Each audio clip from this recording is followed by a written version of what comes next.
Okay, it being 6:30, I'm going to call to order a meeting of the Oregon School District Board of Education. It is Monday, August 22nd, 2022, and we are in the OSD Innovation Center at Oregon High School.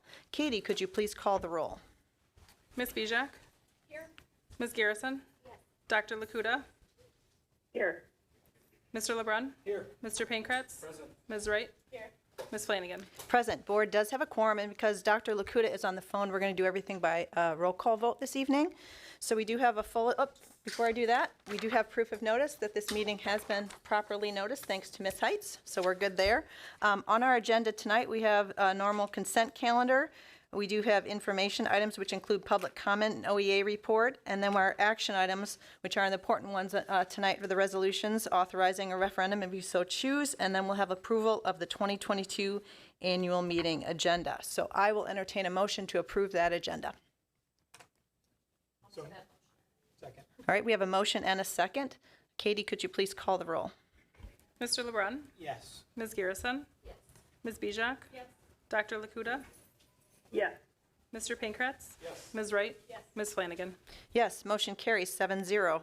On to the consent calendar. We do have minutes of the previous meetings that board members had approved or can look at to approve. We do have updated staff resignations and hires in front of you in your yellow sheet. And then we do have one donation tonight from Rich Hackner, 2009 Toyota RAV4 for the shop class. So thank you very much, Mr. Hackner, for that donation for that class. I will entertain a motion to approve the consent calendar. All right, we have a motion. Do we have a second? I'll second. All right. Leslie with the motion, Mary with the second. Katie, could you please call the roll? Ms. Wright? Yes. Dr. Lakuta? Yes. Ms. Bijak? Yes. Ms. Garrison? Mr. LeBrun? Yes. Mr. Pankratz? Yes. Ms. Flanagan? Yes, motion carries 7-0. On to B, information items, public comment. We do have someone registered, so I will go ahead and read the policy prior. District Policy 180.05 provides an opportunity for the public to address the board. We value the public comment period and feedback from our stakeholders. To comply with the open meetings law and to ensure consistency, public comment will have the following parameters. Speakers will have 3 minutes in which to make their comments, and Ms. Heitz will signal the speaker when their time is up. The board will not comment after each speaker and will reserve discussion to any items on the agenda, and speakers are welcome to stay for the meeting. And then next steps following public comment may include referral to the appropriate administrator for follow-up with the speaker or placement of the matter on a future board agenda. All right, Mr. Dan Donahue, if you would come up to the microphone and state your address so we know that you live within the district, and then 3 minutes are yours. All right, I'm Dan Donahue. I'm at 315 Landover Drive in Oregon. So I doubt I'm about to say anything that anyone doesn't know, and that there's an action item. Best kind of public comment, right? But in thinking about the referendum and looking at the referendum that's being voted on tonight, I was looking back through the history of the last 7 years, the number of referendums we've passed, the amount of money we've passed for them, and that continued trend. And we all know that's because of state law. That's because of limitations that have been put on us for a variety of different reasons. My concern is that it seems like we are somewhat acting reactively in terms of our referendums rather than proactively. And what I mean by that is, while there are limitations on what we can do, there are other options. And I'm thinking creative options, so I get way out there. Let's open an ice cream shop. But I was doing the math on my property taxes, and it comes out to about like $400 some odd a year that my taxes have gone up in 7 years just for the school district, on top of a new library, a new senior center, a new village hall, all these different things. And it's starting to have a significant impact on taxes. And not that it's just starting to, it has, and it continues to. So I know we're all in a tight spot with that. I know we all don't know what to do about that other than to ask for the money we need to keep the school district the way we want it to be and at the quality level we want it to be. And I have 4 kids in it, so I don't take this as me being against the referendum. I'm not. But I am against, or I am for managing our money in a way, which is not to suggest we're not, Andy. But thinking ahead in a way that if we go, in 5 years, we know we're going to have another operational shortfall absent the state doing something extreme. What can we start to plan for with that now? Whether it's investments, whether it's whatever it may be. It's just like a referendum every 2.5 years, roughly, seems frequent. And I don't know, I saw the statistics on the other districts, and I don't know how many referendum they have done compared to the one they're doing now. But yeah, I just wanted to comment on that general issue. It's such a big issue, it's hard to summarize, but if there are ways that we can find to find funding in another way. Everyone's looking for it, no one's found the magic key. And ways that we can not have it be quite so. This one felt rushed to me. I don't know why. It felt like the community groups came together quickly, things were developed quickly, and compared to the others. So more notice and just trying to be a little bit more proactive with them would be wonderful. That is my least eloquent speaking ever, but and I know you can't ask me anything, so. Thank you, Mr. Donahue. Is there anyone else here for public comment? Is there anyone else here for public comment? Okay, seeing none, we will move on to OEA report, and I believe Mr. Nate Johnson is here to speak on behalf of OEA. Nate, the floor is yours. So those out there in the public who don't know me, I'm Nathan Johnson. I am a science teacher at the high school and a member of the OEA Board of Directors. And I'm here tonight to present a statement from our Oregon Education Association. The Oregon Education Association Board of Directors, as the duly elected representatives of the teachers of the Oregon School District, remains committed to supporting the district administration and school board as they consider moving forward with an operational referendum this November. The state legislature's 2-year freeze on school funding in the current state biennial budget, despite the availability of existing state revenues, is a brazen attack on public schools in Wisconsin. The state continues to fall further behind in its statutory responsibility to properly fund public schools. At the same time, on a state and national level, we face an unprecedented shortfall in the number of people willing to choose and stay in education as a profession. While there are many factors contributing to this crisis, public education's continued inability to compensate educators comparably to other professions with similar educational attainment is one large contributing factor. Finally, current extraordinary inflationary pressures mean that continuing a freeze in teacher compensation would equate to a pay cut for educators. As the OEA, the district, and the community all strive to continue to provide a high-quality educational experience for our learners, recruiting and retaining high-quality educators in every classroom is paramount. Like so many other districts throughout the state, Oregon has recognized that the only way to address the state's abrogation of their duty to properly fund public schools is through a local operational referendum. We want to remain a destination district that attracts the highest quality educators, as we know that is the backbone to providing the highest quality learning experience for students. The OEA urges the community to support an operational referendum to provide the necessary funding to continue to provide quality educational experiences for all our learners. We stand for the power of public education to strengthen our community's future. Please stand with us. All right, thank you, Mr. Johnson. We do not have student leaders yet. I think they will be going once we get back in school, so we'll look forward to that this fall. And so we'll move on to C, action items. I think we're going to begin with a presentation. And Troy, I know you have a statement you want to make. As I always do on this agenda topic, I'm going to recuse myself. My wife, Kelly, is currently on leave as an employee with the district, and in the event that she comes back to work here for the district, my vote on this topic or discussion on this topic could impact my future household income. So I will step away from the table while you discuss this topic.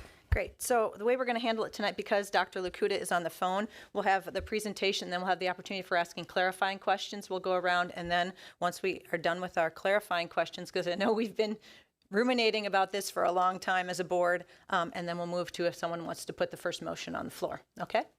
Dr. Bergstrom, the floor is yours.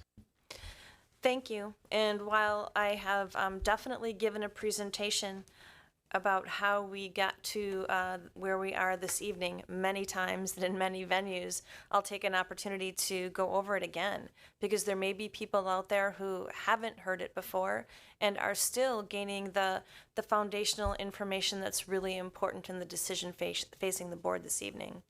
So in all of our community sessions, we have started with what we believe to be as our shared goal. And I think that was definitely articulated in the OEA statement tonight, and that is we want the best educator in every classroom.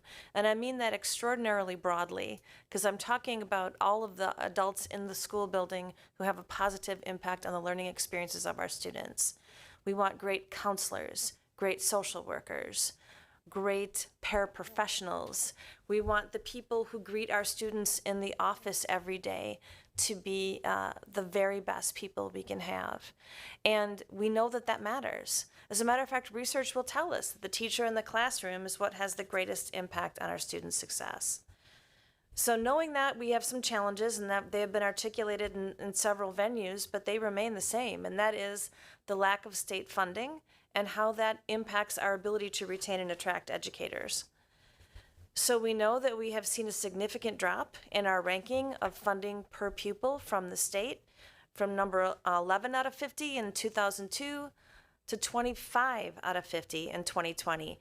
And that does not include the last 2 years of 0% increases. That's actually the largest drop in national ranking of any state during this time period. So how does that impact us? Well, you can see that 90% of our operational budget is actually determined by the state. We don't have much control over the other 10% either, but 90% of it is determined by the state. Of our entire operating budget, 80% of it is spent on staffing and benefits, which makes sense because we know it's the people that make a difference for our students. And we also know that for 2 years in a row, we've received no additional state funds per student. So you can see that in the past, when you look at this graph, you can see that the change in CPI from the previous year and the change in funding from the state, the per pupil change, they followed one another fairly closely until 21-22. And then you see we have a 2-year very big gap. A $2.9 million gap in 21-22. And depending on the rate of inflation for 22-23, the gap could be anywhere from $3.6 to $4.8 million. So as the OEA said, if we want to remain a destination district, in every sense of the word, meaning people want to work here and families want to move here for the schools, if we want to remain the destination district that we are, then we also have to maintain our high staff retention rates. We do an excellent job of keeping our staff here with us, and we want it to stay that way. We have to offer compensation that keeps up with inflation and is competitive when we look at what our neighboring districts are also paying their staff.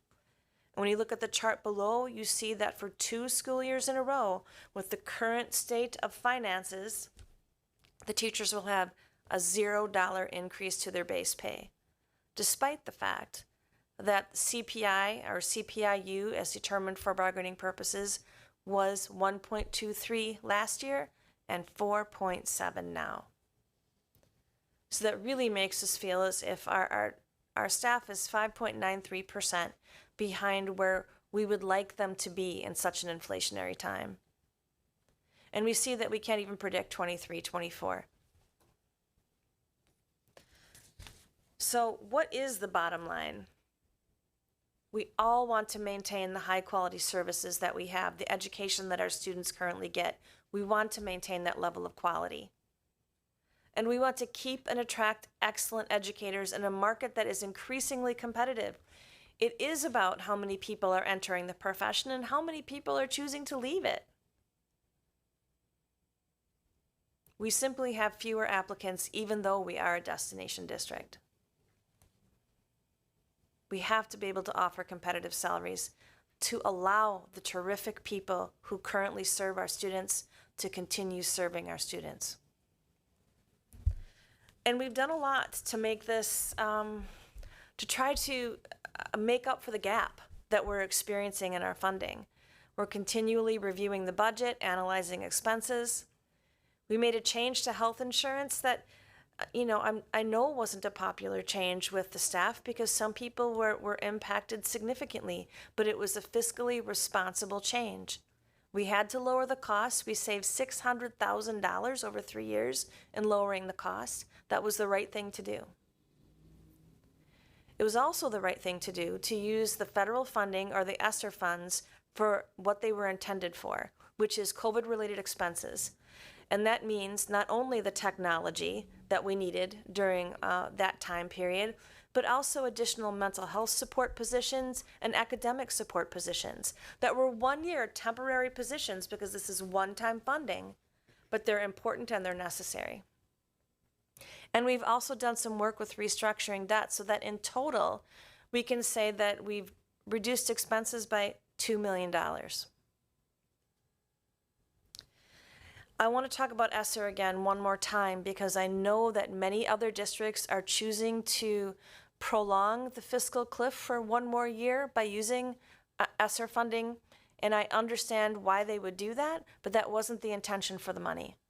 The intention for the money from the federal government was to make sure our students had what they needed related to the impact of the pandemic. So what did we use the money for? Outdoor classrooms, instrument covers, technology, as we mentioned before, hiring contact tracers so that we could open and ensure that we were maintaining the health and safety of our students. The 1-year mental health support positions were a part of ESSER. The short-term academic engagement specialists and support teachers, that was a part of ESSER. We had online curriculum subscriptions, and we did foundational literacy training for our teachers because it was important, or it was required, I should say, that 20% of the ESSER funding be allocated to evidence-based practices. And that was one example of that.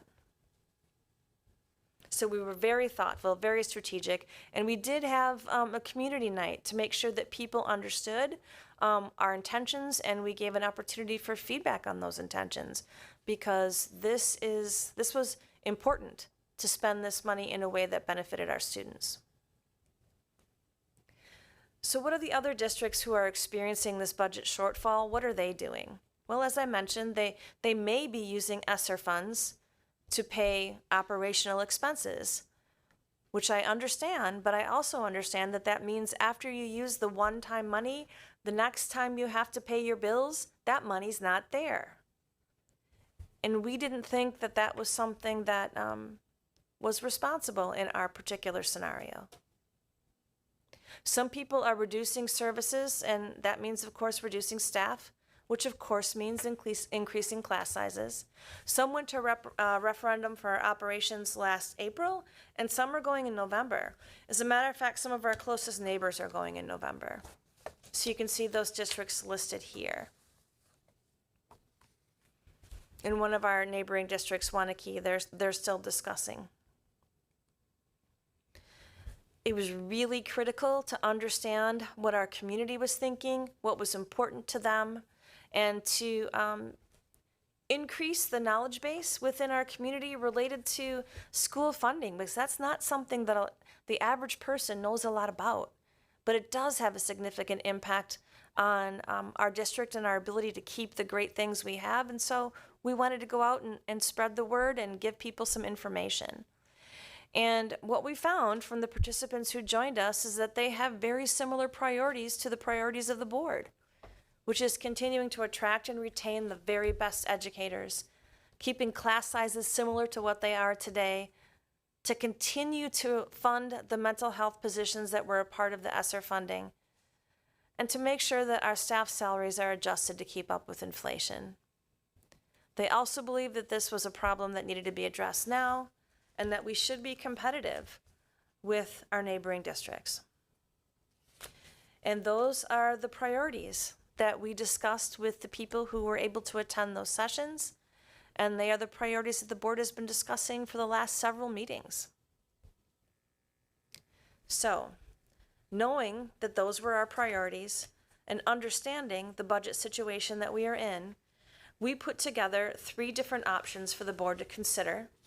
We received their feedback on the options, and we're coming back to the board with a recommendation tonight. So you can see the options that we proposed on August 8th.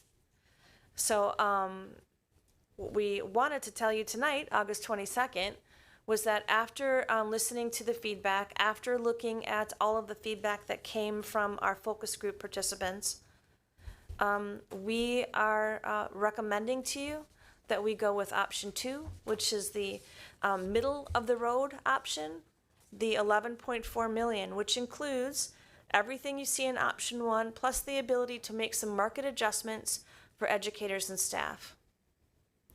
Now, when we talk about what is the impact of the 11.4 million and how that would roll out over the course of 3 years, I'm going to take my next slide and pass it over to my colleague, Mr. Weiland.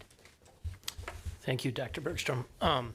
So we kind of looked at this two different ways, but the way that's on this slide is the way that I believe will impact people from an average perspective in our different municipalities. We have 10 different municipalities in our school district, and all have kind of different financial situations happening. So what we tried to do is look at those municipalities and anticipate the impact that this referendum would have on them from a 3-year basis, each year there. So $98 per 100,000 the first year, which would actually be this year. So that would be on the levy in December when people get their tax bills, 95 the following year, and 66 the third year in this. Based on a lot of assumptions, small prints on the bottom of the thing there, but realistic assumptions, I think.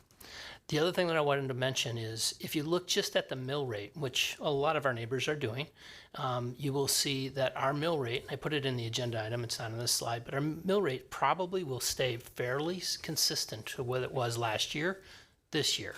And then it will raise slightly, but it won't, by the third year, it'll still be less than what it was last year. So the mill rate, if you just look at that, won't be rising that much. This is because of increased assessed values, but the impact of people, we felt that it was important to share what the impact would be to people when they actually pay their tax bills. Thank you. So what are the next steps? Well, of course, the board is making a decision tonight. They're taking action tonight.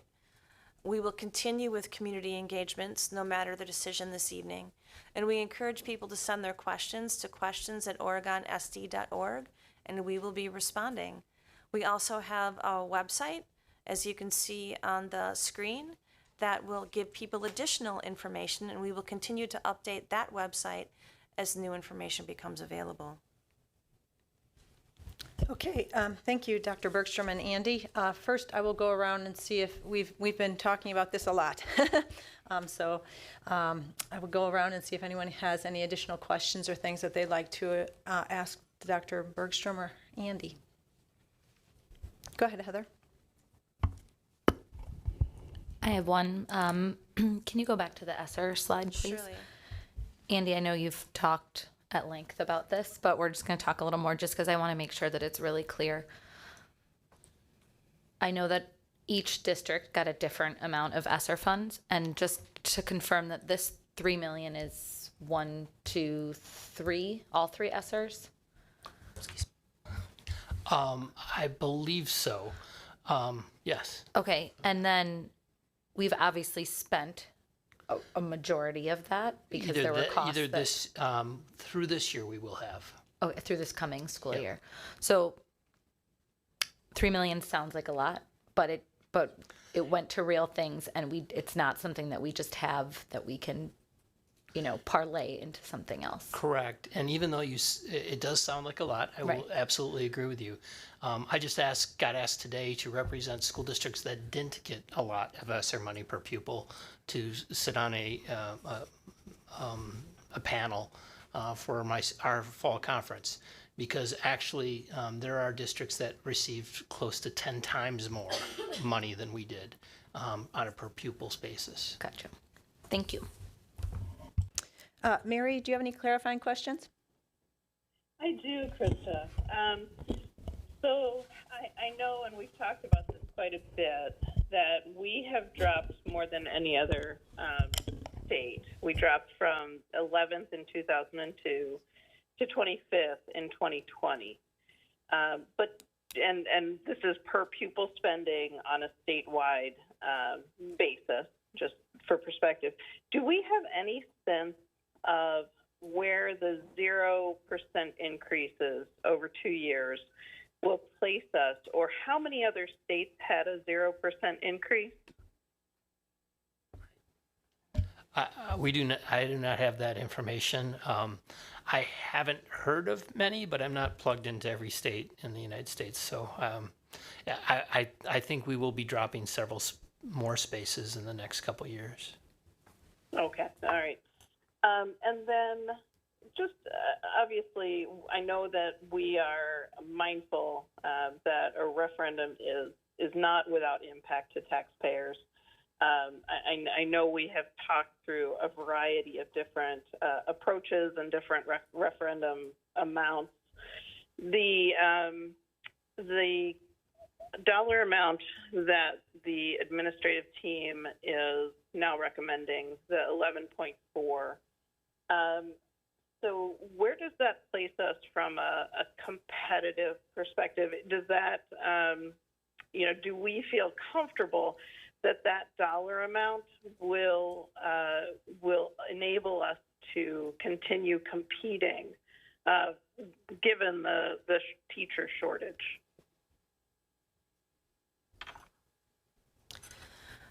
Well, we don't know exactly what will happen with all of the other school districts who are going to referendum and how they may add that money to their salary schedule.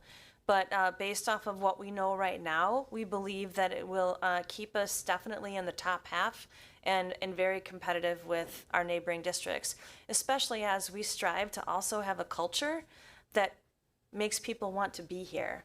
That's another important piece. Money's very important, but I would say the type of culture we create together is another very important factor. Thank you, Dr. Bergstrom. My last question is, again, with regard to the referendum amount of 11.4. I know that right now we are, our salaries for our educators are 5.93% behind CPI.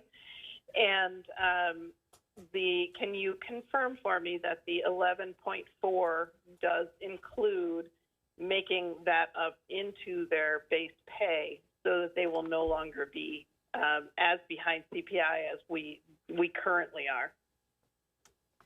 It does include that, but I will also say that if the board decides to go to a referendum and if it passes, then there's also some bargaining with our Oregon Teachers Association as far as how that money gets added to the schedule. Thank you. Those are my clarifying questions. Thank you, Dr. Lakuta. Anyone else have clarifying questions? Go ahead, Tim. Andy, we've talked about this before. There's a bit of uncertainty as to what the CPI will be for this year.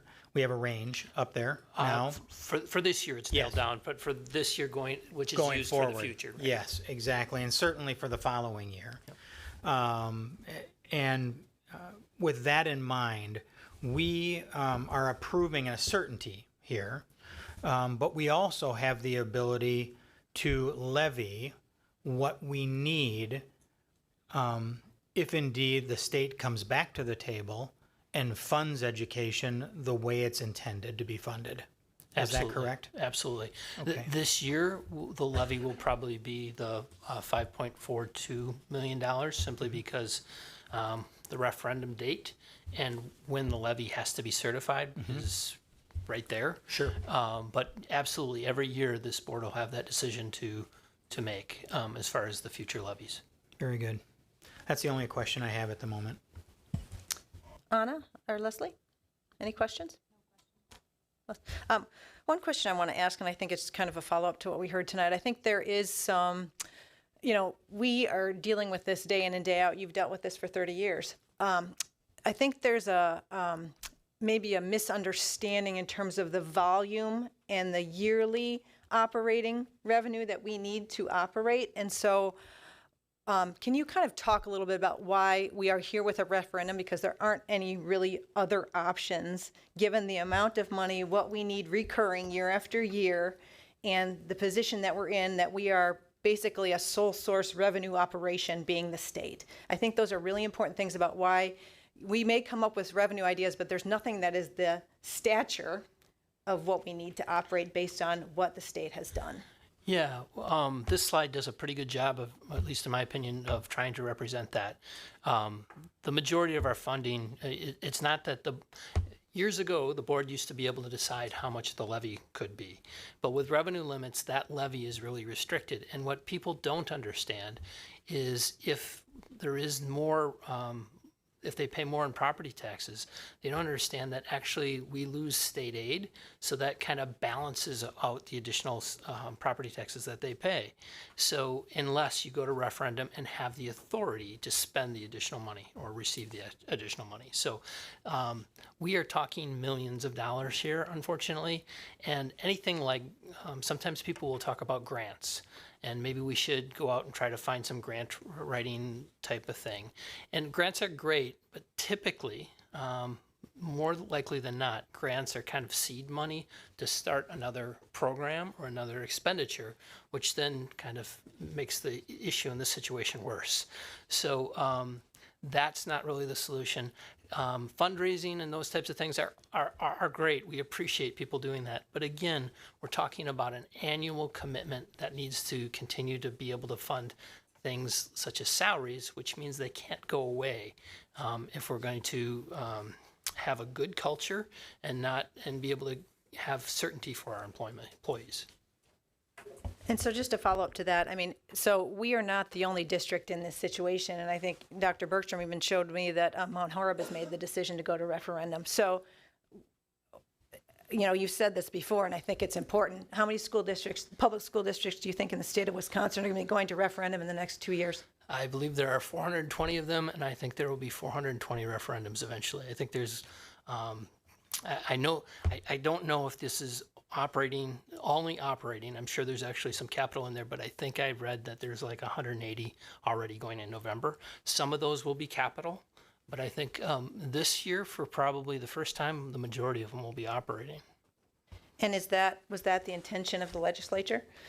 Oh boy, I don't know that I want to speak to the intention of the legislature. I mean, in terms of really shifting like that responsibility to the local taxpayer. It feels like that. I don't know why else they would have done what they have done, other than to make us go to referendum more often. Okay. All right. Any other clarifying questions from the board? Okay. Hearing none. So the process will be, if a board member would like to, looking at the first action item, which is the resolution authorizing the school district budget to exceed revenue limits for recurring purposes, you will see that motion language on the back of the purple, the recommendation. So if so moved, a board member can put that resolution on the table in a motion. And then we can have a second and discussion.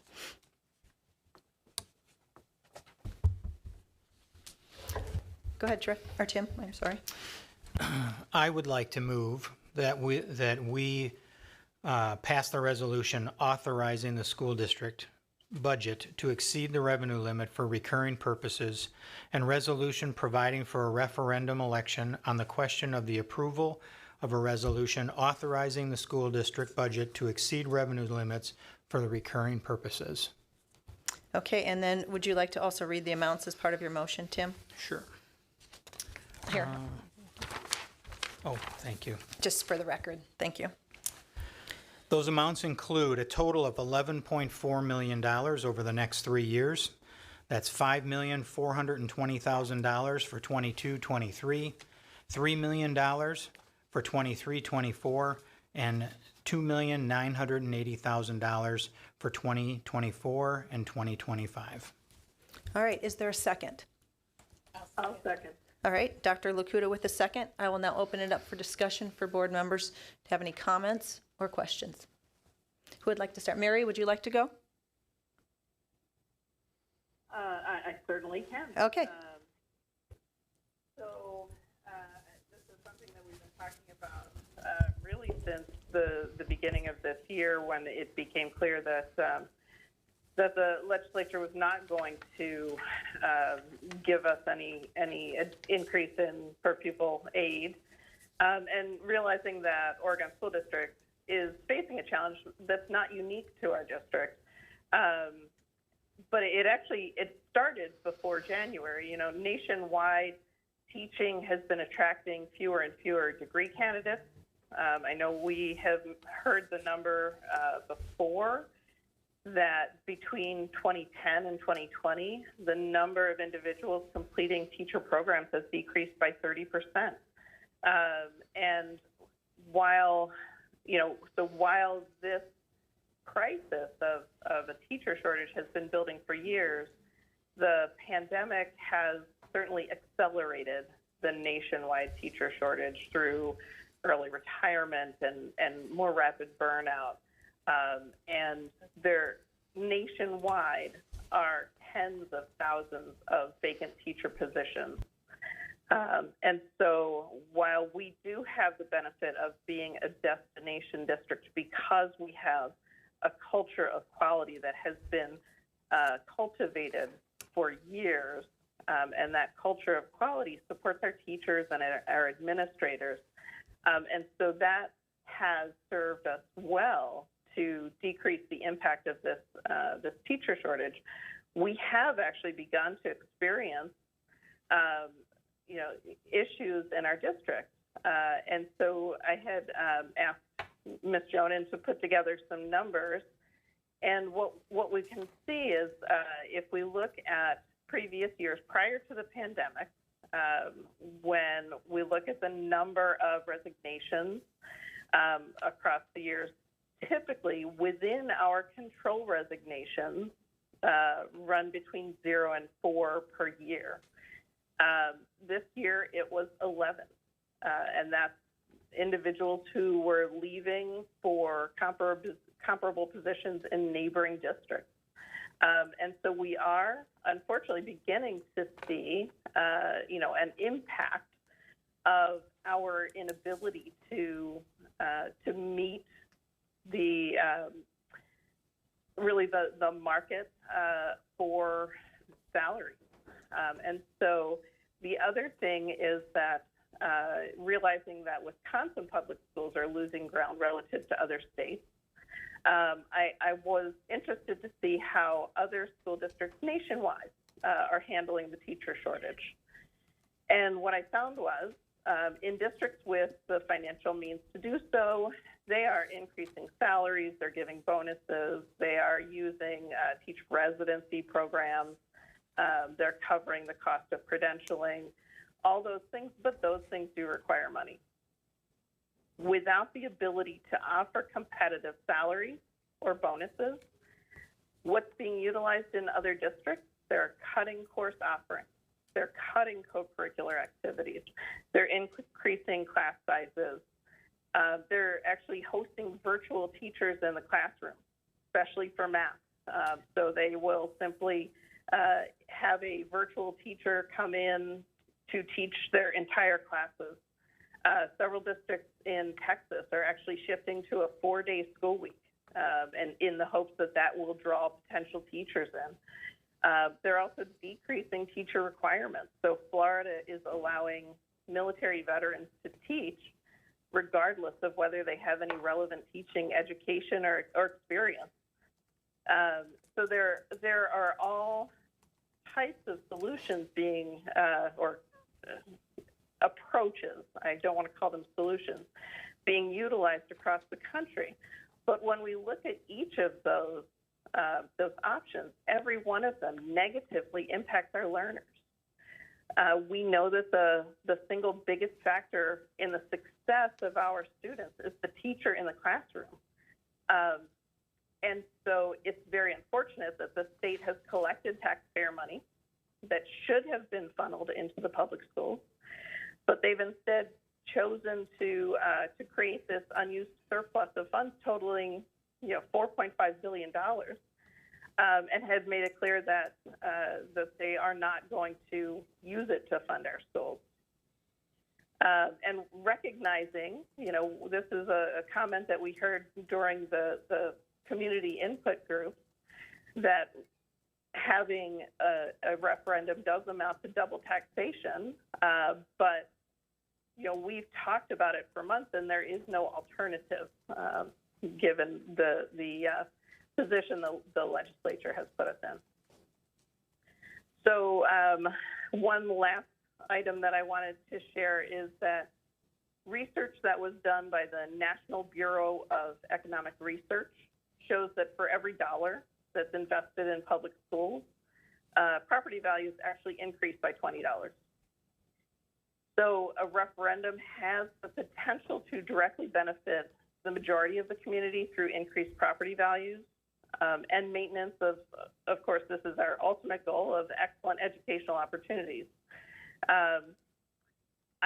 I'm glad that the administration has taken the community feedback into account and support the resolution as presented by going with the middle dollar amount that was presented in the last board meeting.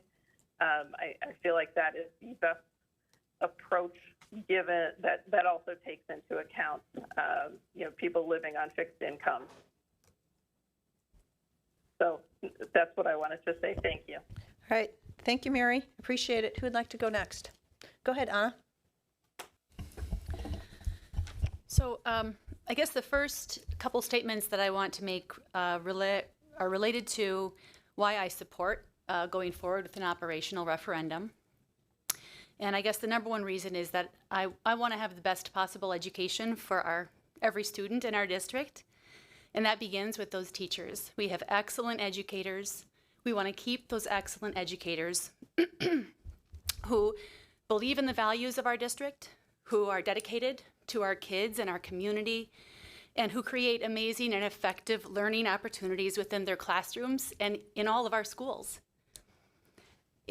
Secondly, it's a competitive market, and there is a real crisis with having enough people entering the field and educators leaving the field.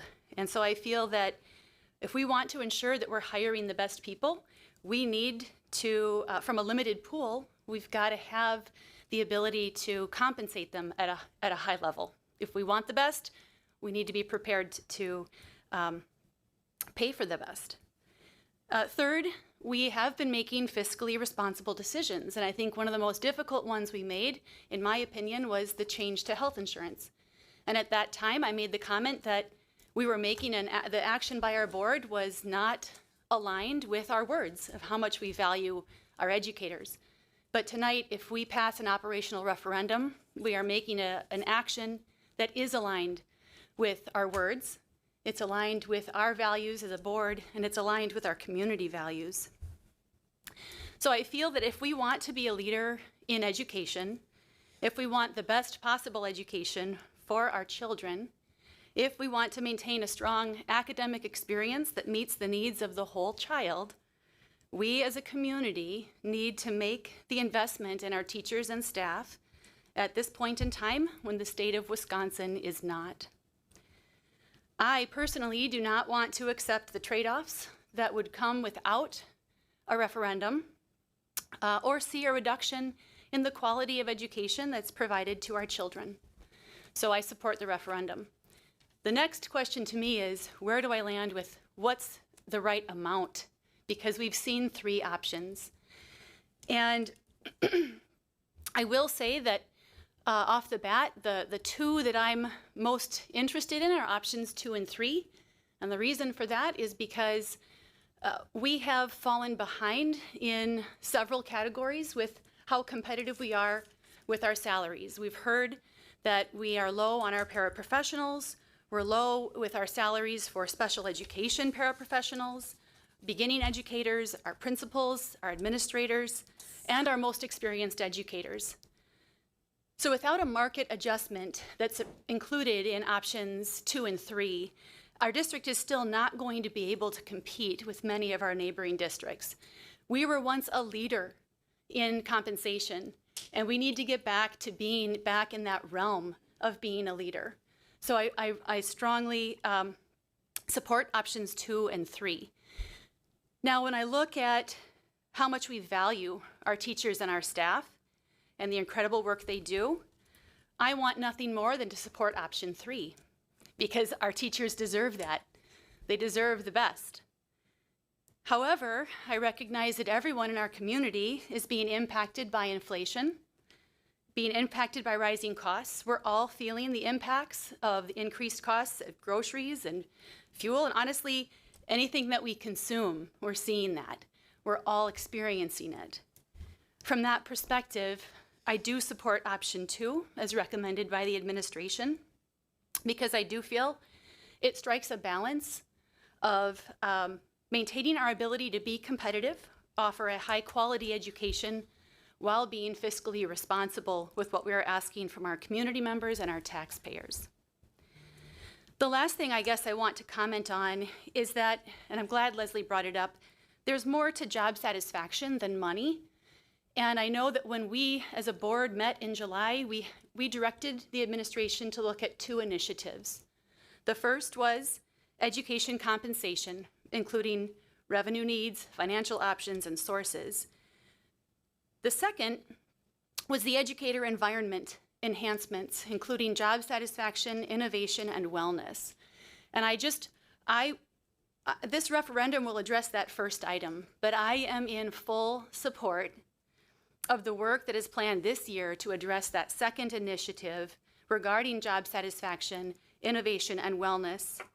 And I look forward to that very important work. We need to maintain that positive culture. We need our educators to feel satisfied in the work that they do, valued and appreciated.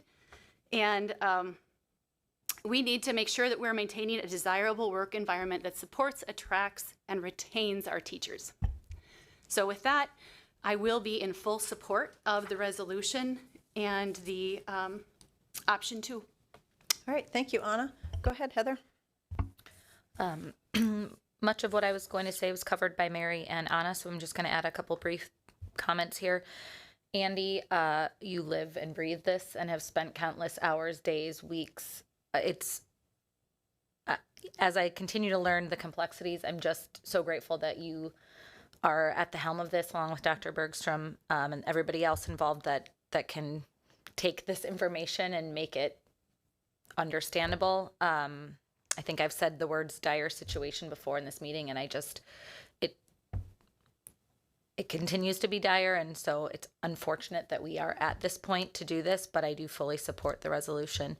I wanted to just say that the community sessions I thought were really helpful in hearing from the community. I thought that was a great piece of this process as we've continued to talk about this.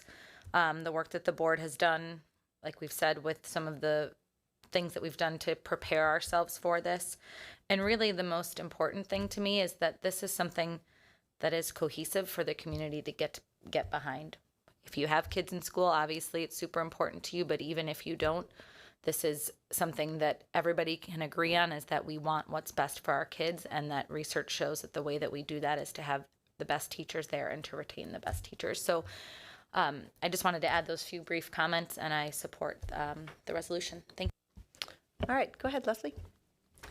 So I don't know that I can compare to what the last 3 very intelligent ladies have said.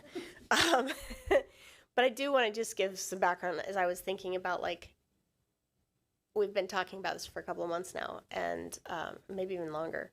But I was kind of thinking about, like, how I've come to be in a district and how that has affected us and what we've done. And so I want to give you a little bit of background, because our family has been here about 10 years. And we actually open enrolled into this district for all of the reasons that we talk about being a destination district. After we open enrolled and we found that my then freshman son was doing well, much better than he had been in his previous districts. He was doing well, he was learning and fitting in with his peers, and the teachers had been amazing for him. We decided we would move here, and as we purchased our home in Fitchburg, where we're still at, we had several family members who had graduated from OHS in the years prior come and tell us about what an amazing education they had from from this wonderful school and through this district, because some of them came all the way from 4K all the way up through graduating. Not to mention some of them actually went on to be teachers. Unfortunately, not here. They're in other states. However, and I feel saddened that many of our districts, not just this district, but the districts in Wisconsin, are all suffering through this problem that we're all talking about right now. Our financial situation, that we have a choice, basically. We can make, we can support our teachers, we can support the education and the quality that we have decided that is important to us, because we've asked our community and we've looked inside and we've done the deep dives to find out, what is super important to us. And we have decided that yes, these are our values, and we indeed do want to support our educators. Or we can choose not to. And if we choose not to, and in my opinion, this is what that looks like. To me, it looks like our class sizes grow.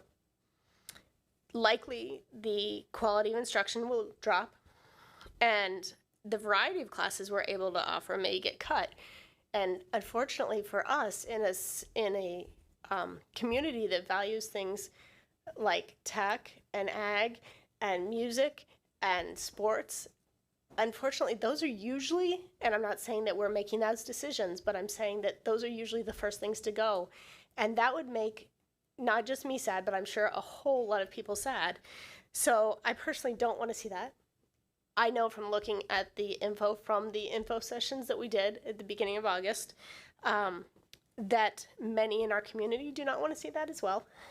And for those reasons, I do support the referendum. I don't think looking at raising taxes is very much fun. I don't think that's anything anybody wants to do.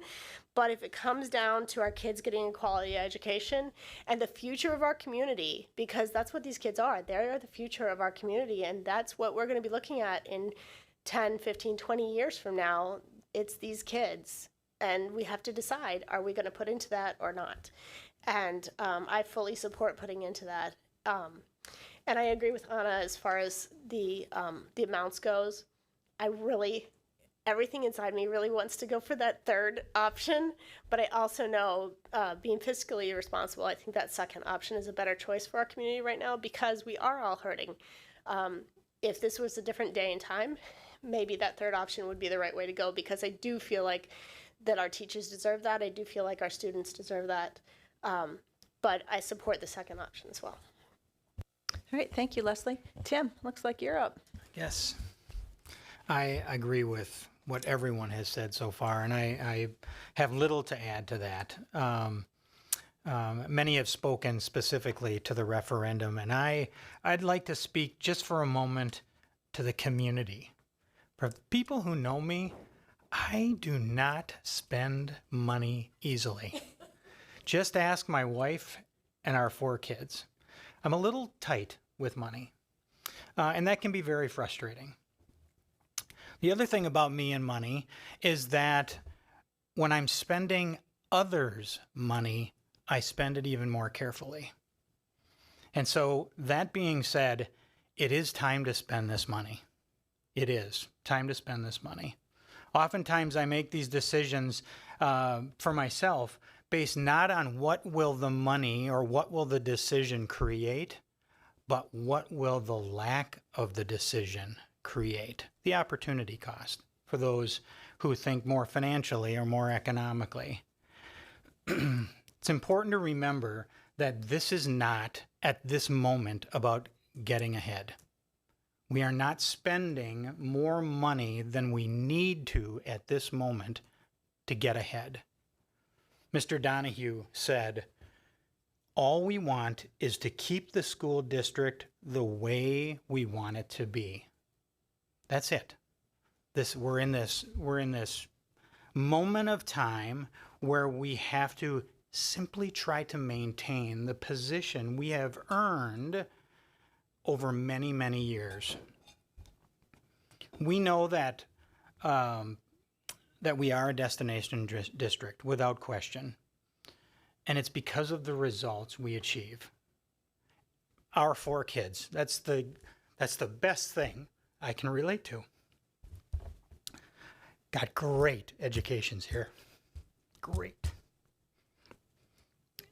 And it's because we are at a place where over many years we have curated a staff of very, very good educators. And we cannot afford to lose that place. In other words, those educators. We have to continue that investment at a level where they feel we are making that investment. Secondly, along the lines of what could happen if we don't move forward with this resolution. You saw a glimpse of our neighbors who are moving ahead with a resolution like this. Some, and very possibly all of those resolutions, are going to pass. And we, if we don't move forward with this, will be at an enormous, enormous loss. We will be at a huge disadvantage if we don't just maintain what we have here. Third, this is about this community's opportunity to take the funding of education a little bit more into our own hands. We keep seeing the numbers. 90% of our destiny is decided by somebody who doesn't even know us. This is our opportunity to take a little bit more of that ownership back and say, this is how much education is worth to us. So I want to go back to the beginning. I don't spend money easily. I really don't. With regards to the level that we're looking to fund, I look at that lower level and I think to myself, the first thing I imagine to myself is sipping from a canteen.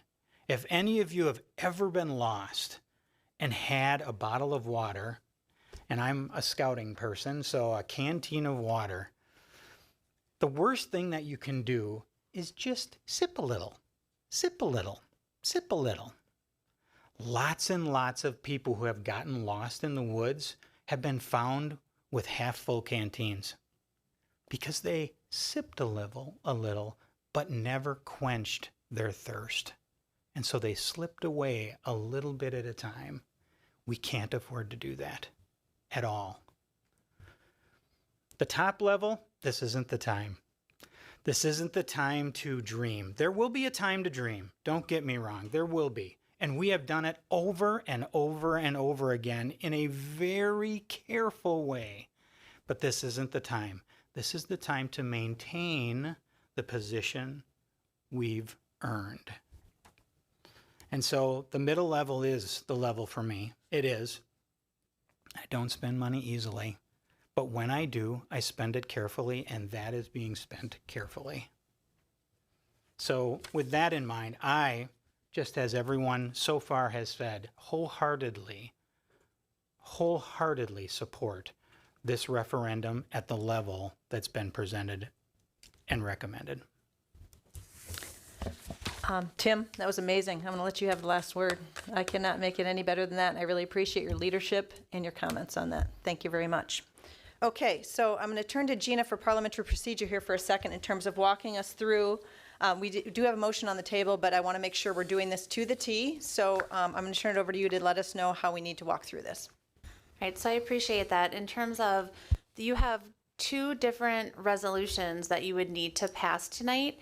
So in terms of it being the cleanest, my point of order would be in terms of Mr. LeBrun's first motion that and you'll see this in your purple packet. So there is one resolution to exceed the revenue limit, and that has the numbers in them. And then there is a separate resolution going to a referendum election. Correct. So as I heard Mr. LeBrun's motion, but I want to make certain everyone knows what they're voting on and that I heard it correctly. So I'd ask Mr. LeBrun, was the intent of the motion to look at the resolution to exceed the revenue limits? Yes. And I'll look to Ms. Heights looking at the motion itself. Are you able to read that back? It's just the resolution that it's written. Yes. Mr. LeBrun's motion.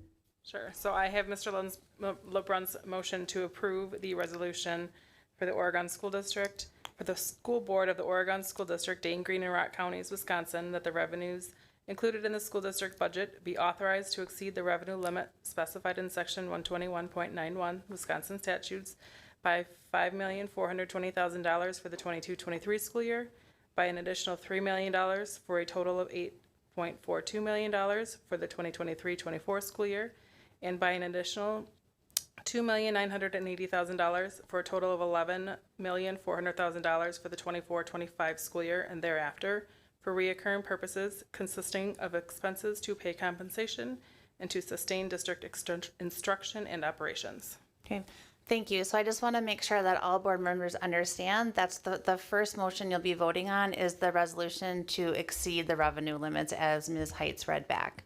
And then if that is approved, then we would need a motion for the second resolution. All right, is there any further discussion on that original motion? Okay, Mary, any additional discussion? Not for me. All right, Katie, could you please call the roll? Mr. LeBrun, Yes. Dr. Lakuda, Yes. Ms. Bijak, Yes. Ms. Garrison, Yes. Ms. Wright, Yes. Ms. Flanagan. Yes, motion carries 6-0. Okay, I will now entertain a motion for the resolution providing for a referendum election on the question of the approval of a resolution authorizing the school district to exceed revenue limit for recurring purposes. So that is the second motion before us. All right, is there a second? I'll second. All right, we have a motion and a second. Any further discussion on that motion? All right, I will turn it over to Ms. Jonan, our parliamentarian, to make sure that we have done what we need to do in terms of the technicality of that resolution. Yes, thank you. You have. Okay. Any further discussion? All right, hearing none. Katie, could you please call the roll? Ms. Garrison, Yes. Ms. Bijak, Yes. Dr. Lakuda. Dr. Lakuda, can you please repeat that? Yes. Mr. LeBrun, Yes. Mr. Pankratz, nope, Ms. Wright, Yes. Ms. Flanagan. Yes, motion carries 6-0. I want to thank all the board members for spending a lot of time on this over the last year, over the last couple months. And then I also want to say a special thank you to Ms. Jonan, Mr. Weiland, and Dr. Bergstrom. This is a lot of heavy lifting.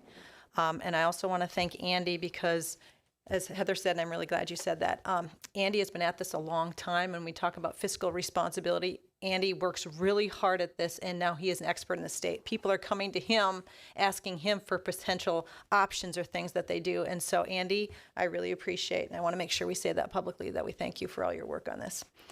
All right, moving to action item 3, approval of the 2022 annual meeting agenda. You have that information before you. Welcome back to the table, Troy. Troy, would you like to make a motion about the annual meeting agenda since you've been away for a while? We'll get a motion on the table and then we can have any discussion. Move to approve the annual meeting agenda as printed. All right, is there a second? I'll second. All right, we have a motion and a second. I'll actually turn it over to Dr. Bergstrom if you'd like to explain what the annual meeting is so people can have a little bit of background, or if Andy wants to do that, or Gina. Sorry, put you on the spot. Quite all right, but I know that this is one of Andy's favorite nights of the year, so I'm going to let him talk about it. How much time do I get? No, that's a running joke. Basically, the annual meeting is a little bit of a vestige from a different time, but it still has some relevance in the current day.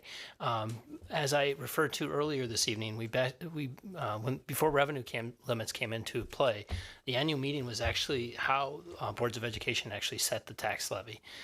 So there were not a limit. They could actually determine what they needed and basically approve what they needed.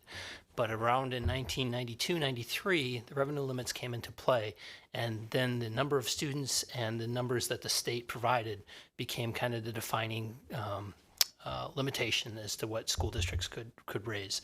So that was the main purpose, but there are other powers that Gina could probably better define than I of the annual meeting.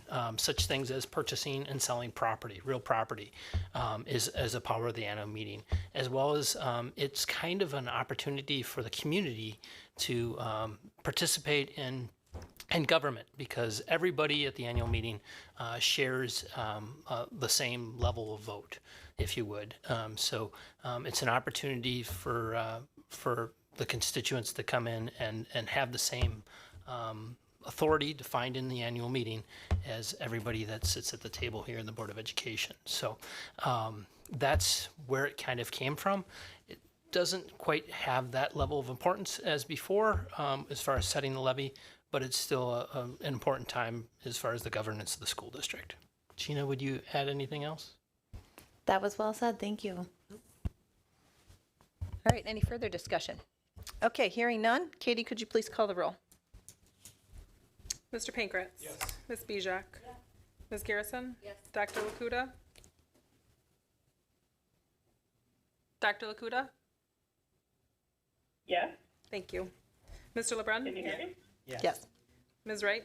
Yes. Ms. Flanagan? Yes, motion carries 7-0. Thank you, everyone. That was a lot of important action items tonight. Moving on to D, discussion items, committee reports. I will go to Heather for policy. Our next meeting is September 26th. Okay, great, thank you. Next is vision steering. Troy. And our next meeting is September 12th. Okay. Make note of that. Okay, moving on to E, information items, visioning and strategic planning, teaching and learning update, and superintendent's report. So I will turn it over to Dr. Bergstrom. Thank you, and I'll take us home for the evening. So we are really making some big progress in moving through our visioning and strategic planning framework. We have our portrait of a graduate, which is just a few slides away, as we also have our 3 to 5 year strategic priorities. And of course, you adopted a decision-making framework this year, and our schools have been working all summer with leadership teams on annual goals and action plans. And we'll be reporting some of that to you in October.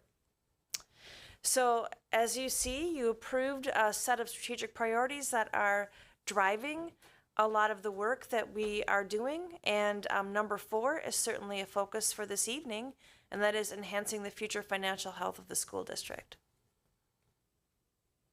We know we've given considerable input to multiple stakeholder groups as far as portrait of a graduate, and now I think we have a product that is the school district vision, and I think we can all feel very proud of it.